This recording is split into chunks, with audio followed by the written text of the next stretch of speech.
Hello, my name is Brant Hunt. Today is the second day of January 2026.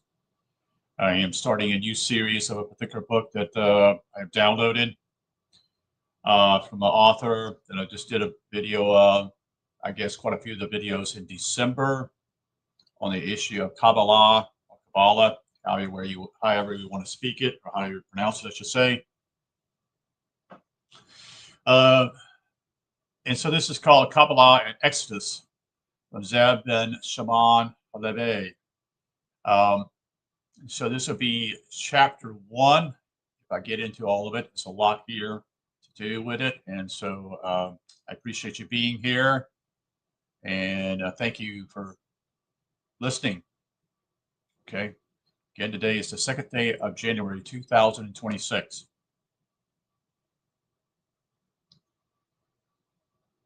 So it shows here on the first figure, what they call figure 1, Book of Passover. In this 17th century front piece in the service celebrating the Exodus, that is. Let me do one quick thing here I want to do. Hold on just a second.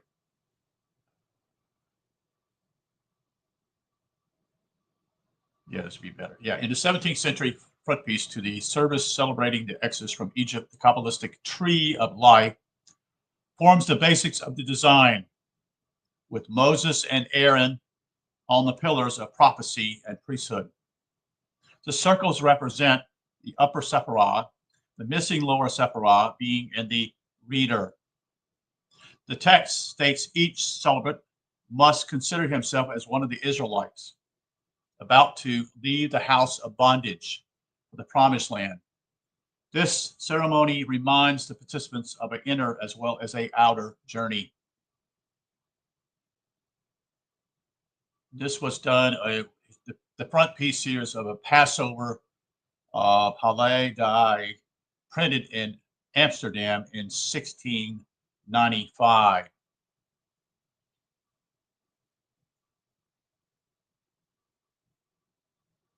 You see, all of us are in bondage, no matter who we are, and we're supposed to be trying to get to the promised land. Most people take that as a literal interpretation, but it's not. Many people get mistaken by the literalization of the Old Testament and the New Testament. One thing that really actually jumps out to me, especially in the Old Testament, that they're supposedly enemies of the Israelites. And God ordains them or tells them to murder their opponents and conquer them. The question you have to ask yourself here is simply why would God choose to tell people to do that? After all, God is not the ones who created human beings. Why would he promote murder towards some other group? Until you realize simply it's not talking about a literalization here at all. It has nothing to do with a literal interpretation. This is the great stumbling block of all people throughout the world who take this literally. And they don't ask themselves the question simply why would God do such a thing? Why would he? Why would he kill his own people? Why would he, quote, kill other people who he says they're promised, is his people? But that's not talking about a literalization here. We know that the biblical archaeologists are still searching for Sodom and Gomorrah, still searching for the boat that took Noah and all the animals. It's figurative. It's not literal. There are people who are spending millions and millions of dollars searching for this, and they'll never find it because it never was meant to be literal or historical.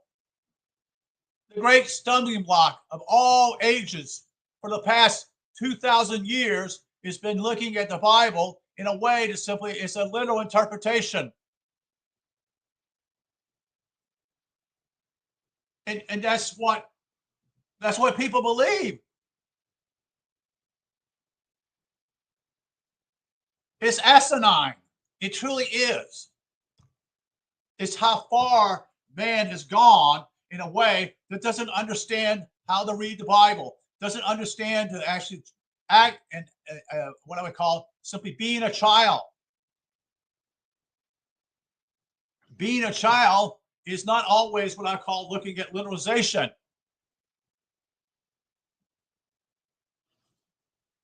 Most children get what we call children's stories that actually are having a story relaying something deeper, something that actually you should be trying to look into. Most adults don't read children's stories. They think they're fables. Well, they are, but there's a spiritual significance to those stories.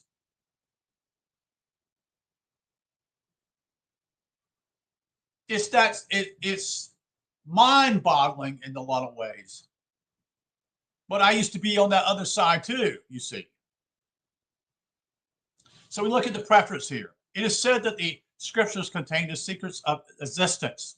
Not many people ever perceive it because they cannot see beyond the plain meaning of the words without the key of esoteric knowledge. This knowledge called Halcom Nestoria, the hidden wisdom transmitted by word of mouth down the ages from Abraham to the present day. It's the esoteric meaning enter, not exterior would be outside of yourself, but this is talking about eso, meaning simply internal, inside. It's about your spirit, upon which the Bible is based. Without this oral background comprehension of the divine intention, the universal construction, and mankind's purpose is impossible. Thus, when the oral and written lines are interwoven, as they are in this work, the history of the Exodus becomes an analog of an individual escape from the physical bondage of the body, represented by Egypt and his soul struggle with psychological slavery in the desert as he strives to reach the promised land of the spirit.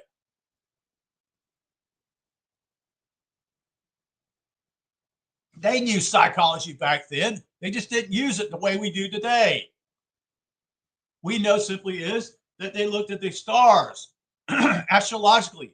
They looked at them simply as that when you were born at a certain time, this would be something part of your quote unquote pilgrimage when you're here on this earth. What are you supposed to accomplish here when you're here? Maybe for the first time, maybe for the 100th time, maybe for the 1,000th time. And God is more than patient, more than graceful about that. He doesn't say, I'm going to send you to hell, which is what the church teaches, which is about fear.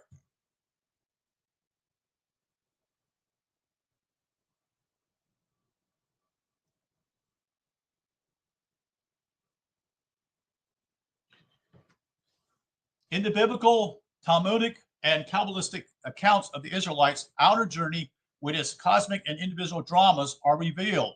The inner stages of the initiation, trial, and rebellion that led up to the realization that the secret of existence is that it is a mirror in which man reflects the image of the divine, so that God may behold God.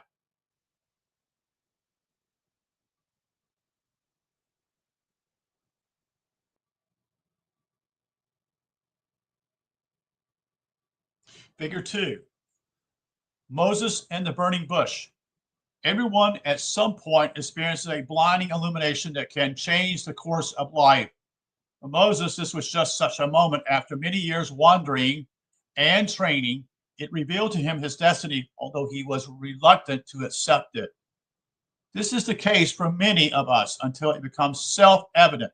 There is no other way to fulfill and be fulfilled.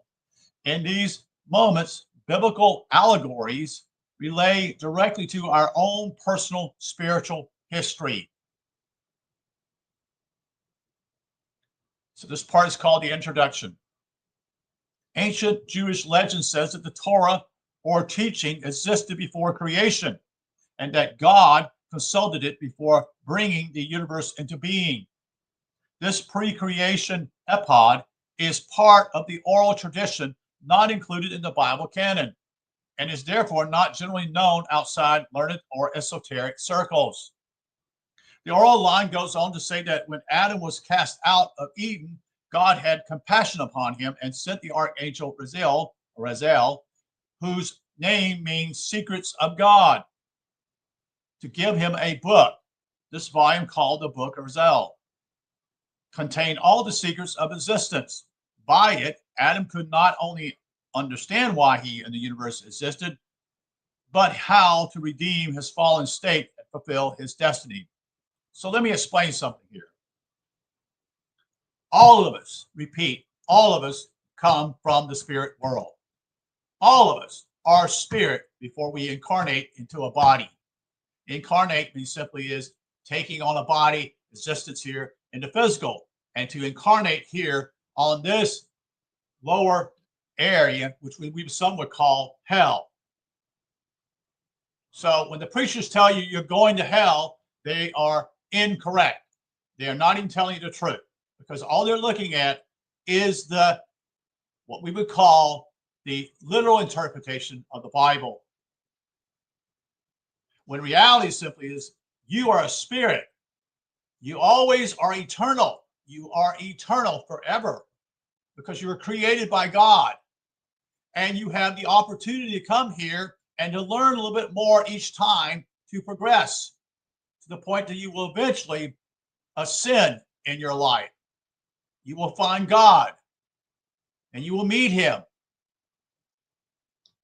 face to face within your own head.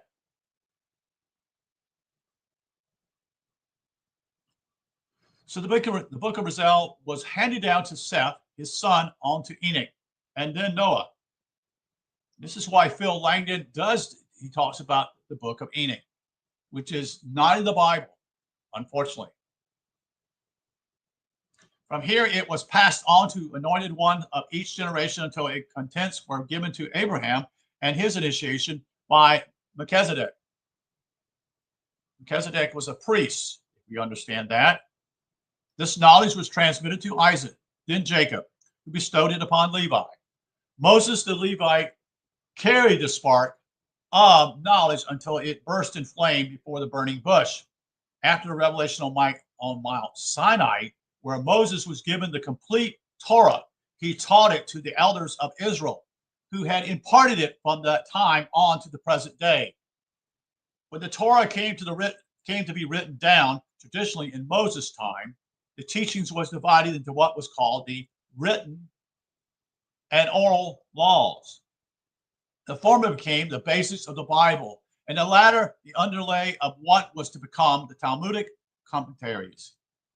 The drafting of the Bible over many centuries was an esoteric operation, requiring great knowledge and literary skills to contain the teachings in what appears to be a collection of myths, family and tribal sagas, laws, and poems.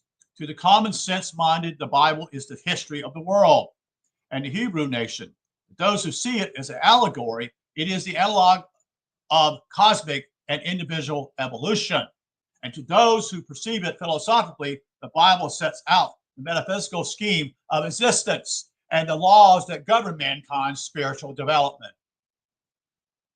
The Talmud is a vast biblical library of biblical and sacred material not included in the written Torah. It ranges from regulations derived from canon law to stories and practical and ethical advice to fragments of esoteric knowledge, hinting at what still remains an oral tradition. This line of hidden wisdom has been passed from master to disciple over the centuries, producing different versions of the teachings to suit various times and places. Nearly all the presentations, however, have been related to the scriptures, as the Bible is considered the source of all mystical literature, especially what came to be known as the study of pardes, P-A-R-D-E-S. This term is composed of the literal initiative letters of the Hebrew word for literal, allegorical, metaphysical, and mystical interpretations of the Bible.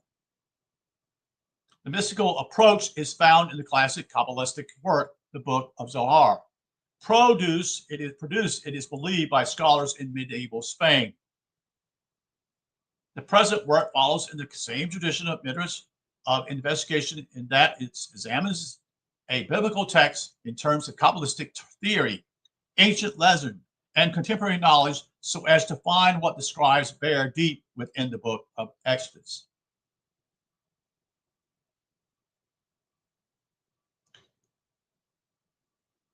And so there is what we call the Kabbalistic tree.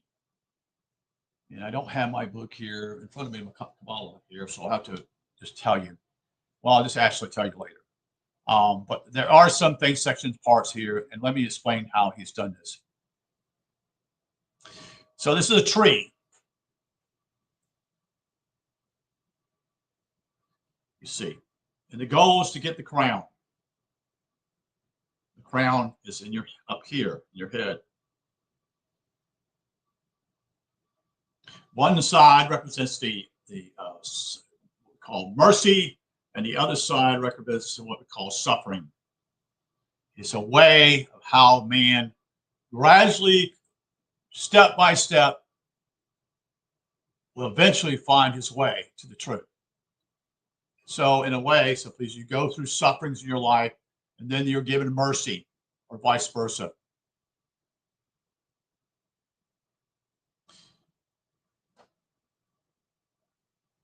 Jacob's ladder, as is referred here, based upon Ezekiel's vision, the four separated trees of the fully manifested worlds make up a ladder that composes existence, emerging out of the eternal tree of life. The creative tree of knowledge spreads, that is, into the formula level of Eden, which in turn extends down to the underlying realms of physical materiality. The whole scheme gives a detailed picture of the universe operating under divine law. Remember, we're all on the tree of good and evil. What we want to do is be on the tree of knowledge, or tree of life, I should say. It's a better word. Because the other one is divided. The tree is completely divided all along. That tree, we need to get off of tree of good and evil, because mankind does some good things, but he does some evil things. But it's usually like what I call one step forward and two steps back sometimes. Or it may be two forward and one back, you see. So this is general Kabbalistic scheme. This is chapter 1, and this is as far as I'm going to go here at the first chapter tonight. According to tradition, once there was only God, nothing else existed. Kabbalah perceives the Godhead as Yun, A-Y-I-N, or absolute nothing. No thing. That's how Phil says it. It's God is no thing. He's not nothing. He's no thing. He doesn't. He is far above no thing. He's not a thing. You see, we can't relate to that because as man, while we're here as in a fallen state, do not understand that. If you're in a fallen state, you say, "Oh, he's nothing." Well, I don't agree with that. He's far greater than that. Well, you missed it. You miss it. It's no thing. You miss it. Ayin Sof, or absolute all. A-Y-I-N Sof, S-O-F. Or it could be simply absolute all, because he is absolutely all. And God doesn't have to, quote unquote, show himself, you see. This is, we all have this struggle. You know, show yourself, show who you are. Da, da, da, da. You know, God's like, I don't have time for this crap. You know, you're not even ready. You're not even close to it. You're still a spiritual, you're not even a spiritual babe yet. You don't understand what you're doing here. You don't understand why your purpose is here. And you keep coming back here. Little else can be said because God is God and therefore totally alone and beyond human comprehension. Of course it is, because we don't know God. We don't understand God. How do we understand who God is? Because of this, the oral tradition tells us God wished to behold God and be known, and so the mirror of existence was called forth, and man, the image of God, placed within it. So God has already provided the product within you, but you got to find it. You got to seek after it. It's not out there, it's within you. The process has been symbolically described in the following ways. Out of the midst of the absolute, there emerged a void, a dimensionless dot, as the deity withdrew to allow a place in which existence could be. Into the space there were spoken, according to some, 10 divine utterances that called existence forth. Others see this act as the projection of divine will in the form of light that emanated in 10 stages from the infinite to the future, to the finite, sorry. So, infinite meaning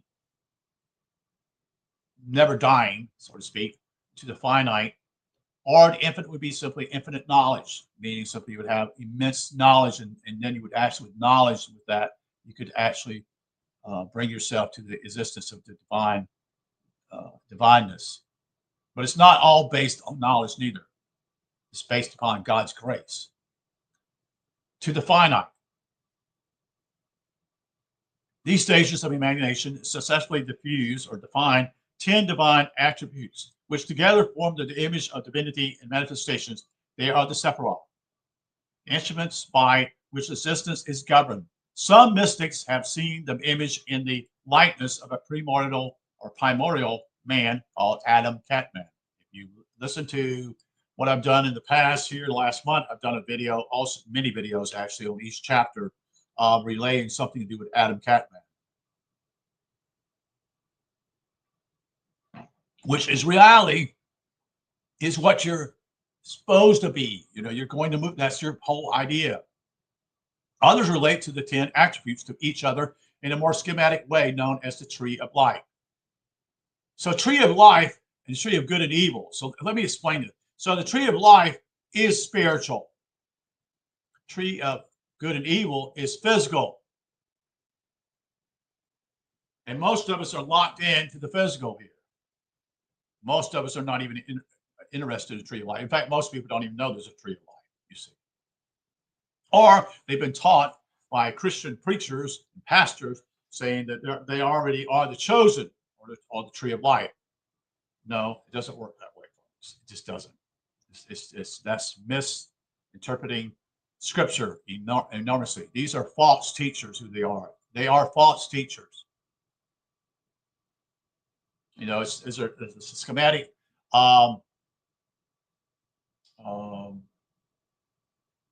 These preachers who keep people from finding the truth. This old woodcut from back in the 1500s that prevents people from seeing the truth. They themselves will not go in, but they also keep others from going in. They're lost. They have also been perceived as a series of garments of light, concealing the deity, and some have called them the glory of the Elohim. The first manifestation of existence is called in Hebrew the world of Zilut, A-Z-I-L-U-T, which means to, quote, to be next to, end quote, or the, quote, world of imagination. Not imagination, imagination. It is regarded as the perfect and unchanging realm of eternity that precedes creation. Here, everything that is to be called for, created and formed and made is held in potential forever. You see, forever. As such, it may be suspended until the divine wishes eternity to be discovered back into the nothingness again, or wills creation to begin the process that will not finish until the end of days, when Adam, the image of God, will face and emerge into the divine again. With the opening words of Genesis, quote, in the beginning, the Elohim created, end quote. The unfolding of manifestation takes the next step towards producing the three lower worlds that are to emerge out of the eternal realm into time and space. You see, you're building yourself. You're finding out who you are when you're here, little by little. That's why you come here many times, reincarnate here, because you get little pieces of something and you hold on to it, and you get knowledge. You also understand simply there's something more to this, and then you die and you come back again and reincarnate, and then God in his goodness and whatever, what we call his grace, he provides you that knowledge that you have already sown in the past to be generated again within you. And now you have a step a little bit closer to finding truth, you see.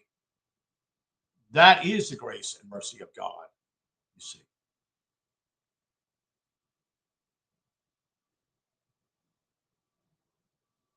In the original Hebrew, the use of the plural name indicates the presence of the divine attributes of Zilut.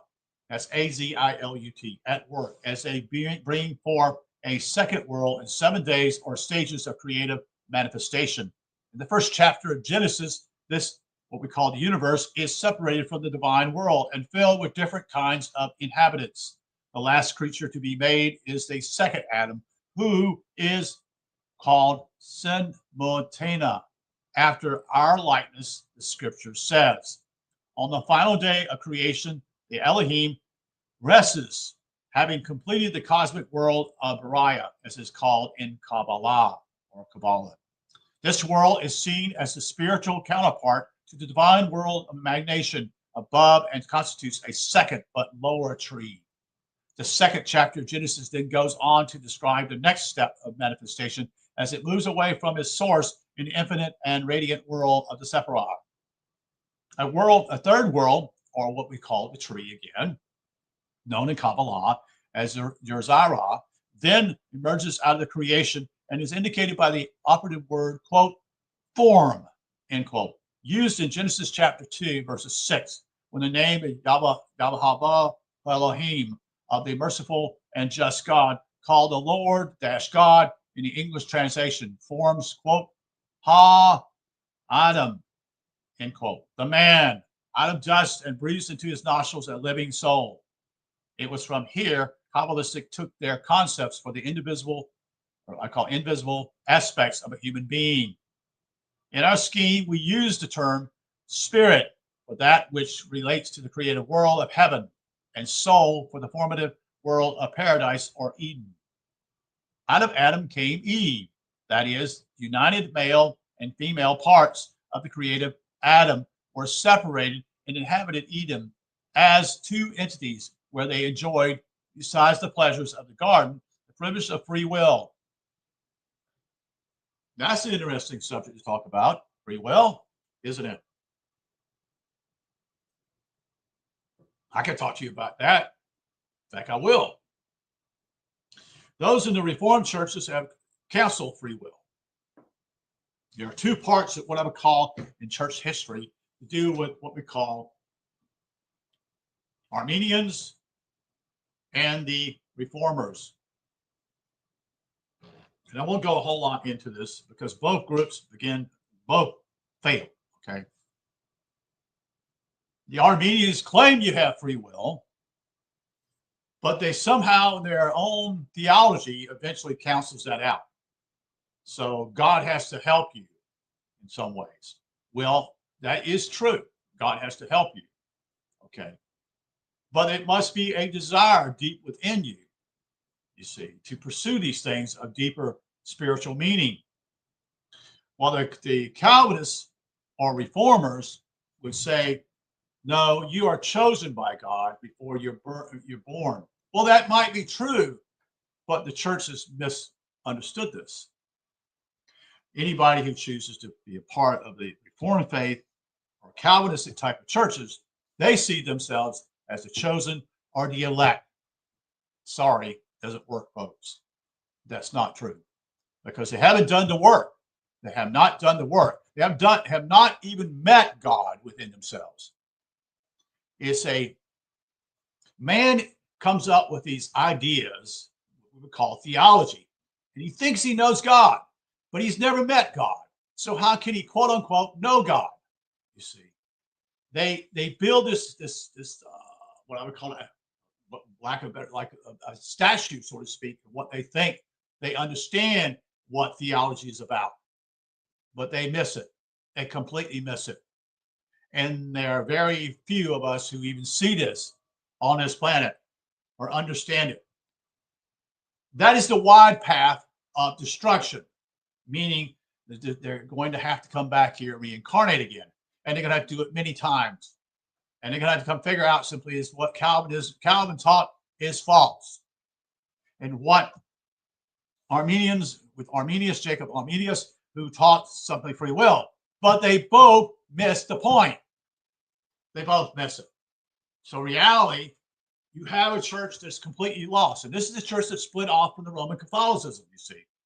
And then you have all these denominations after that. There's some, you would see, there's some call it the Free Will Baptist Church, such and such. Just a name, so to speak. They don't really know what it's about because they've never read any of these works, because these are the devil. These works that we're talking about, what I'm reading right now, they call these the works of the devil. They use fear to manipulate people and keep them in chains and bondage.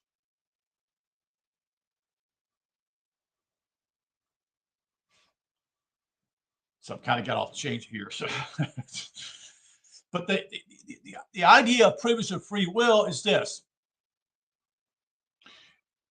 You, in a lot of ways, will make plenty of mistakes here on this planet. All of us do.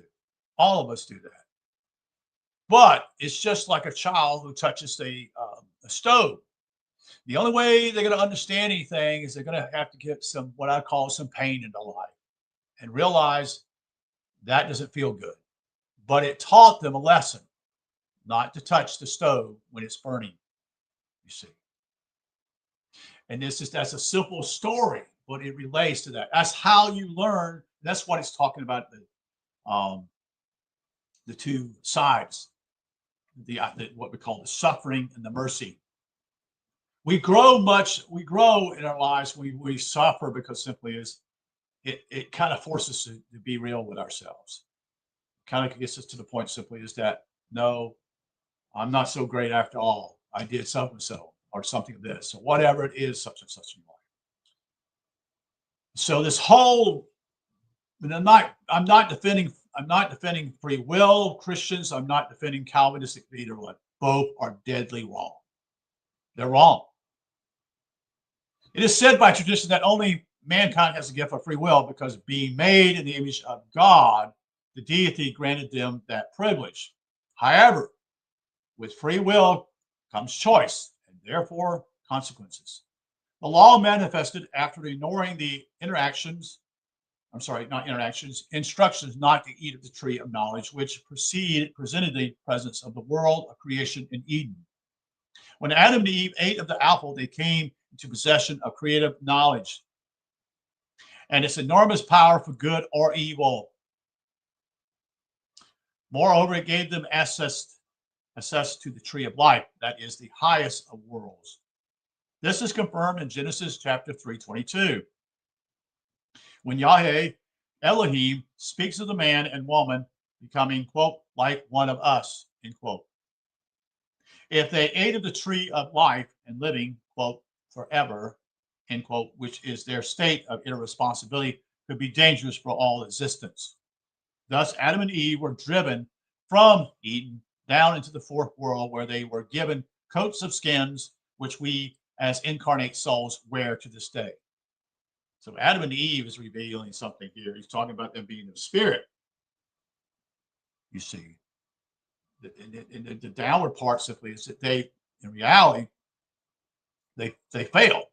And so now they have to grind it out and learn it themselves, you see.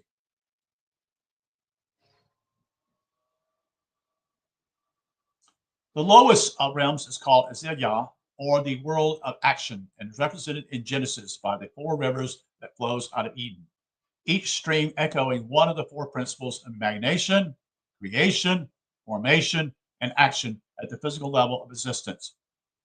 So I want to talk to you about this a little bit. I want to explain to you how man is so lost.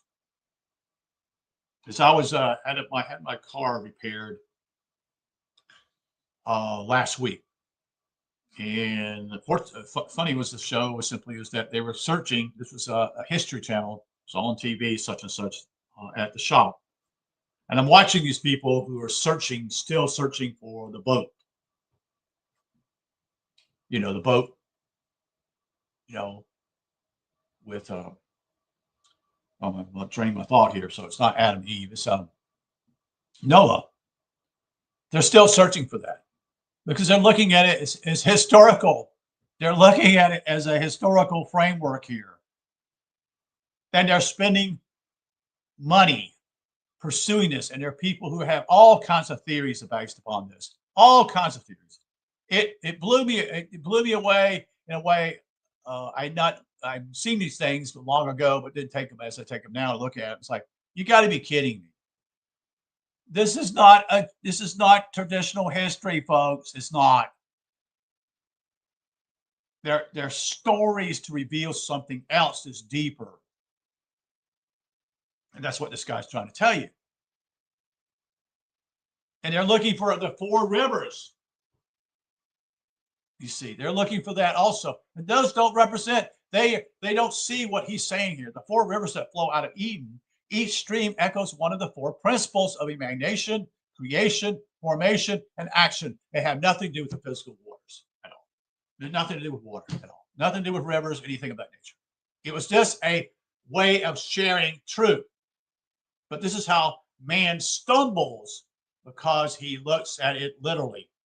See, the scriptural basis of the doctrine of the four worlds is seen not only in Genesis, but in Ezekiel's vision, in Ezekiel 1. And the verse of the crucial line is chapter 43:7. Quote, I have called, created, and formed, and made him. End quote. This leads on to the fact that the man has these four levels of reality present within him. However, before we can set the human scheme out in detail, we must grasp the metaphysics of the Sephirah tree, which forms this model, or forms the model for all of the lower worlds.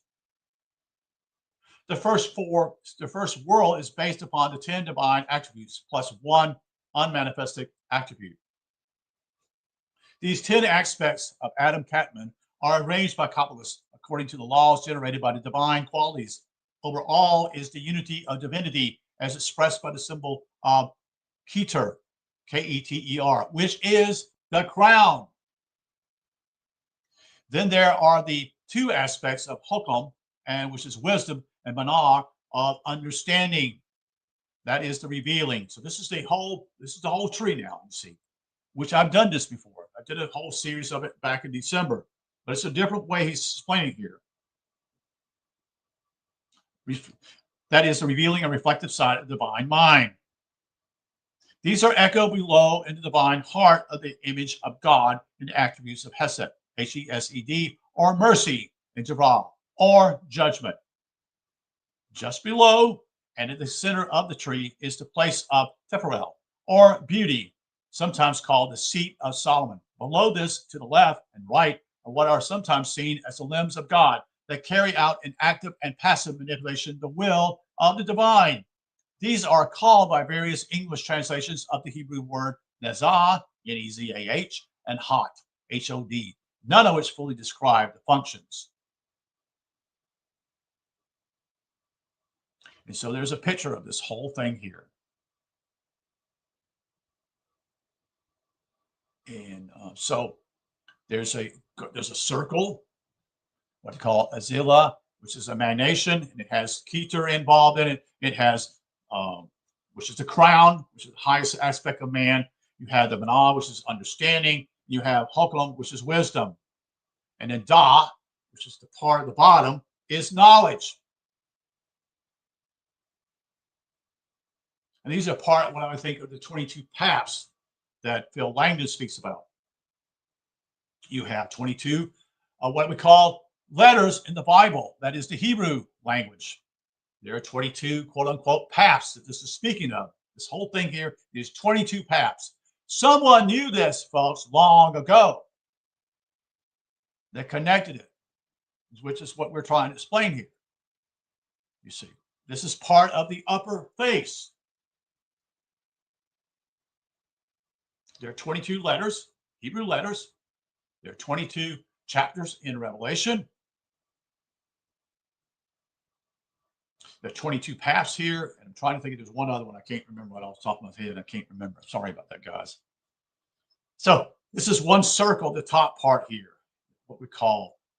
And the next circle is just composes of other part here, involves in this part here and goes in here. It's simply the tree of life, you see, or what he calls the Sephiroth tree.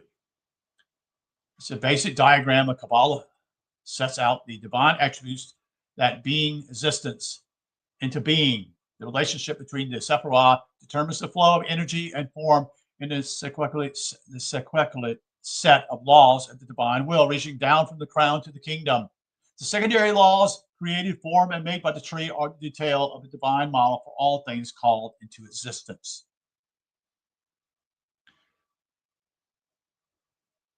Let me continue on.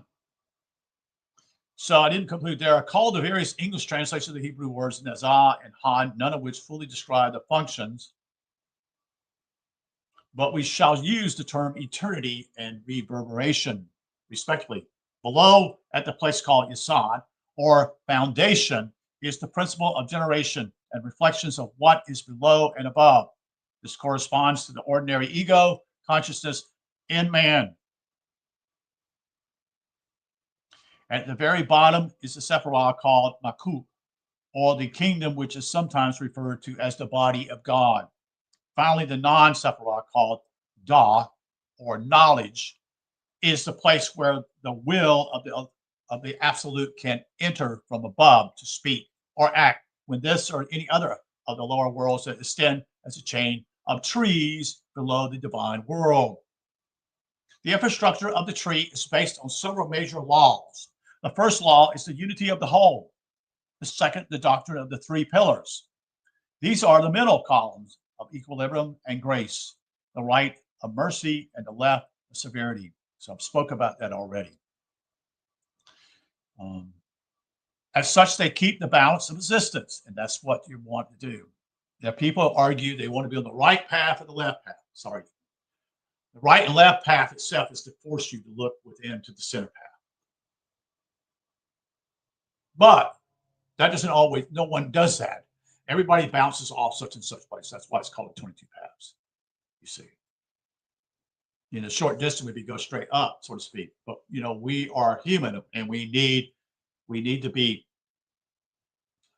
to, quote unquote, deal with the issue of punishment, or trying to see where we made mistakes at, failed, and we have to have mercy, grace. Infrastructure of the tree is based on several major laws. The first law is the unity of the whole. The second, the doctrine of the three pillars. These are the middle column, equilibrium and grace. The right of mercy and the left of severity. Sorry, I've said this over. As such, they keep the balance of existence. The two outer ones being active and passive in function. In other words, it keeps you on the straight and narrow, see? The flow original sequence of will is shown by the arrows on the diagram. This describes the unfolding of the 10 manifestations through the various active and passive stages under the direction of the conceptual column to resolve into Maku, the kingdom at the bottom. The fourth law is that there is a divine, creative, formative, and action level within this prime tree. The fifth general law is that of the upper and lower faces, which describes the vertical axis of mercy and severity in the divine scheme.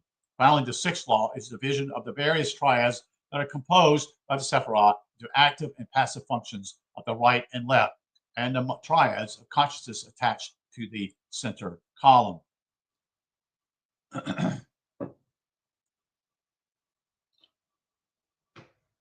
The tree of imagination gives birth to the tree of creation. And of creation emerges the tree of formation, which in turn gives rise to the tree of the natural world. The way each adjacent tree interlocks with its neighbor indicates the interpretation of this ladder of worlds.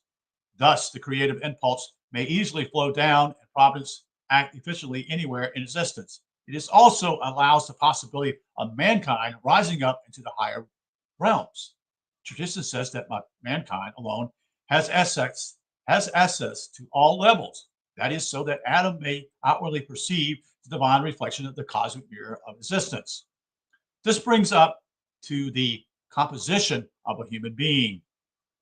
A man is constructed in the same way as the image of God. Thus, he has four equivalent levels.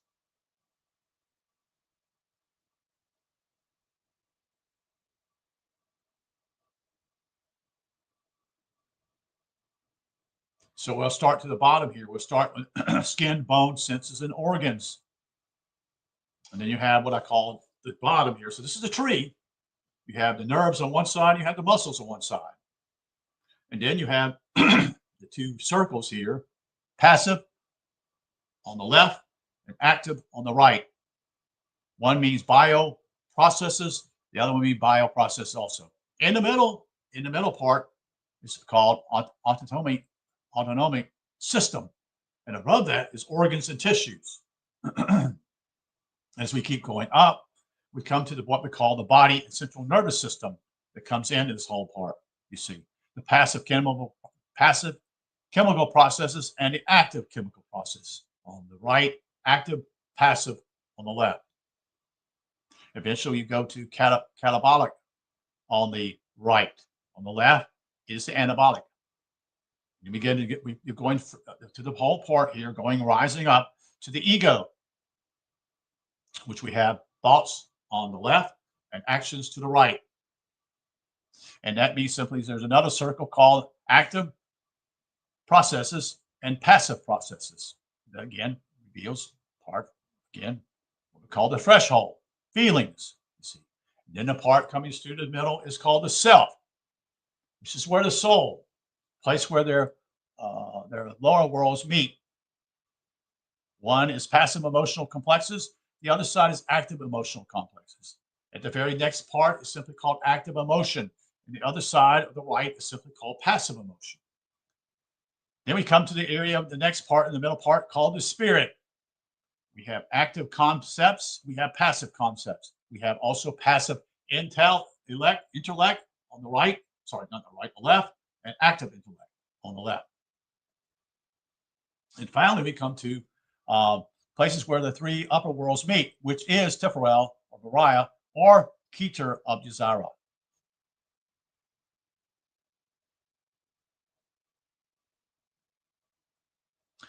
Will, intellect, emotions, and actions which are expressed in the form of a body, a psyche, and a spirit, and a divine spark. There is a divine spark within all of us, folks.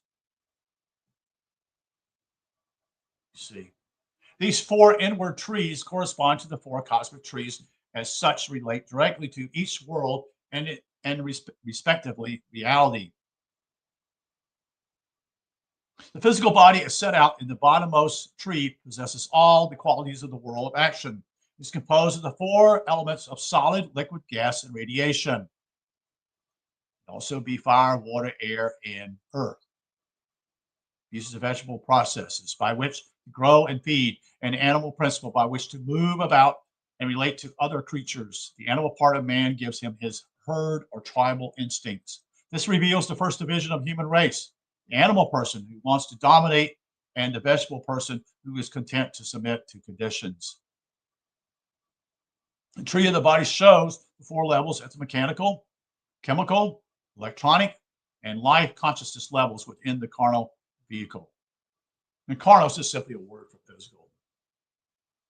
The lower face of the psychological organism fits over the upper face of the physical tree. Here, the national conscious level of a human is manifested in the body by the kingdom or makut of the central nervous system, the two psychobiological principles, hot and desire. The ego mind, you see, desire, and the upper connection of the self, temporal, figure 5. The great lower triad centers on the ego or ordinary mind, is made up of the sub-triads of thinking, action, and feeling, which operates as the psychological mechanisms or mechanics of everyday life. The path between the active and passive psychobiological functions is the threshold of consciousness, beyond which lies the self, which is called the seat of Solomon, or the psychological tree. Above the self, which will be observed, has access to the three worlds of body, psyche, and spirit, is the soul. This is a place of self-consciousness or consciousness and all the deeply emotional events of a person's life. To either side are the active and passive memory banks, where emotional experience is stored. Just above these, to the left and right, are the banks of what we call intellectual beliefs, arranged on the active or passive side of the psyche. See, they knew psychology long ago, folks. They knew it. They knew this stuff. What we are just basically beginning to learn some of this stuff in the last 100 years. They knew this, but they used different terms, you see. And we don't understand their terms because simply is we didn't live back then. You see.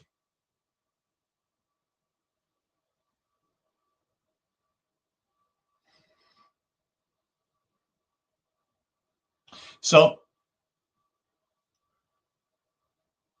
just above these to the left and right are the banks of intellectual beliefs, but ranged on the active or passive side. I've said that. Sorry. Between them is the great upper triad of the spirit, which is at the upper face of the psyche, overlays the lower face of the created world. Again, this is like these are circles.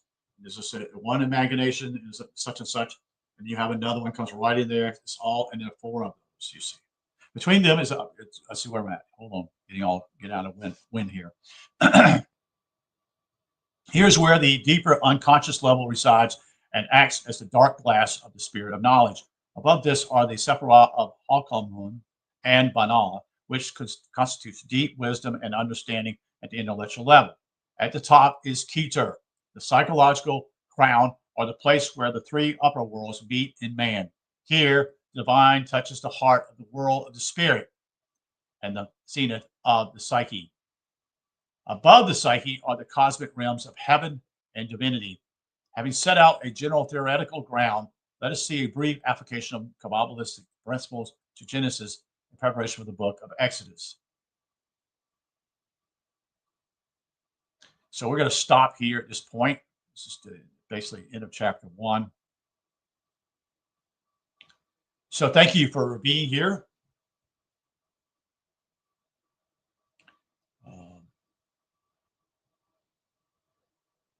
Okay, I have a person saying something here. Kazimir Bonkoski at 4 o'clock. I don't know what time it is now. I have no idea. Let's see. It was 33 minutes ago. Looks like. Is that right?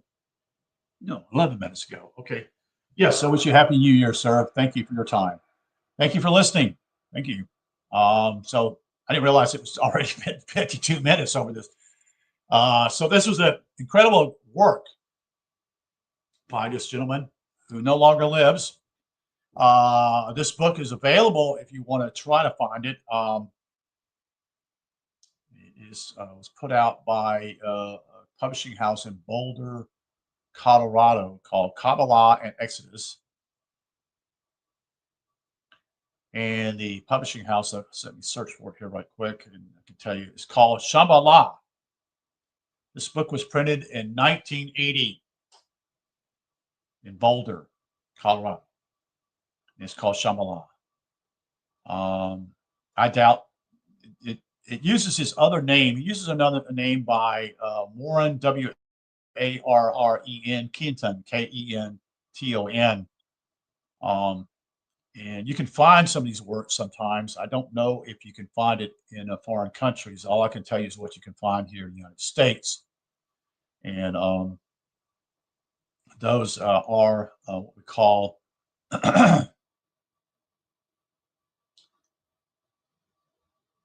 I'm trying to think of the name of the company now.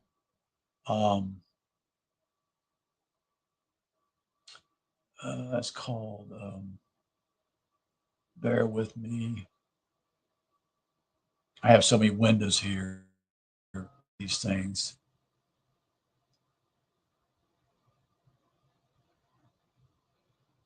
It's not archive, or it's not archive.org, although you might be able to find it there. It is the place where I find it is welib.org. You can download the book and read it on your computer if you choose to do that. Phil Langdon is the one who suggested this particular book to look into. So if you want to, I'll just write it down here. Find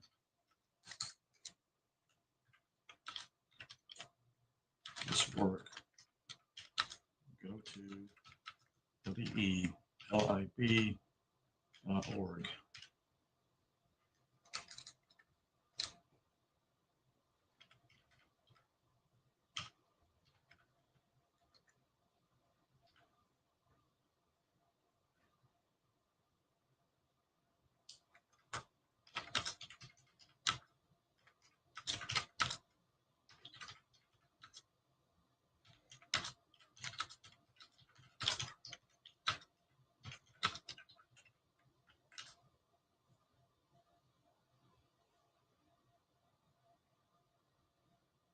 Okay, I'm very glad that someone was here.